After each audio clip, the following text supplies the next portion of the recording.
മുസ്ലിമിന് പുറത്താകാൻ പാടില്ല. കാരണം എങ്ങനെ എങ്ങനെ കേട്ടില്ല. അള്ളാഹുവിന്റെ റസൂല് കളവ് പറയാത്തൊരു മനുഷ്യരായിരുന്നു. അള്ളാഹുവിന്റെ റസൂൽ കളവ് പറഞ്ഞിട്ടുണ്ട്. അത് കളവ് പറഞ്ഞൊരു സന്ദർഭം ഞാൻ പറഞ്ഞുതരാം. എന്താണ്? അതായത് മുഹമ്മദ് നബിക്ക് ഒരു അടിമപ്പെണ്ണുണ്ടായിരുന്നു, അതറിയോ? അറിയില്ല. എന്താ അടിമപ്പെണ്ണിന്റെ പേര്? മാരിയത്തുൽ കിബിത്തിയ. ഓക്കെ. അപ്പോൾ ഒരു ദിവസം മുഹമ്മദ് നബിക്ക് കലശലായ ആഗ്രഹം ഈ പറയുന്ന അടിമപ്പെണ്ണിനെ ഒന്ന് പൂശണം എന്ന്. അപ്പോൾ മുഹമ്മദ് നബി എന്ത് ചെയ്തു? മുഹമ്മദ് നബിയുടെ ഭാര്യ അവിടെ ഉണ്ട്. ഭാര്യയുടെ പേര് എന്താണ്? ഹഫ്സ റളിയല്ലാഹു അൻഹ, അങ്ങനെയുള്ള നമ്മൾ പറയാം അല്ലേ? അപ്പോൾ ഹഫ്സ അവിടെ ഉള്ളപ്പോൾ ഈ സ്വന്തം അടിമപ്പെണ്ണിനെ ഇങ്ങനെ ഇട്ട് ചെയ്യുന്നത് ശരിയല്ലല്ലോ. അപ്പോൾ മുഹമ്മദ് നബി എന്ത് ചെയ്തു? ഹഫ്സയുടെ അടുത്തൊരു നുണ പറഞ്ഞു. എന്താ നുണ പറഞ്ഞത്? ഹഫ്സ, ജിവിടെ വരി, എൻ്റെ ബാപ്പ അവിടെ വിളിക്കുന്നുണ്ട്, ഒന്ന് അവിടെ പോയിട്ട് വരി, എന്നെ വിളിക്കുന്നുണ്ട് എന്ന് പറഞ്ഞു.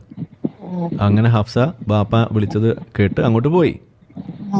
അവിടെ പോയി ബാപ്പാനടുത്ത് ചോദിക്കുകയാണ്, ബാപ്പ എന്താ എന്നെ വിളിച്ചതെന്ന്. അപ്പോൾ ഇപ്പുറത്ത് എന്താ നടക്കുന്നത്?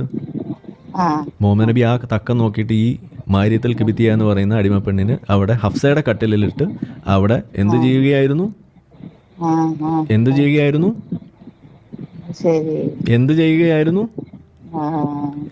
പറയൂ താത്ത. അല്ല, എന്ത് ചെയ്യുകയായിരുന്നു എന്ന് പറയൂ. പൂശുകയായിരുന്നു.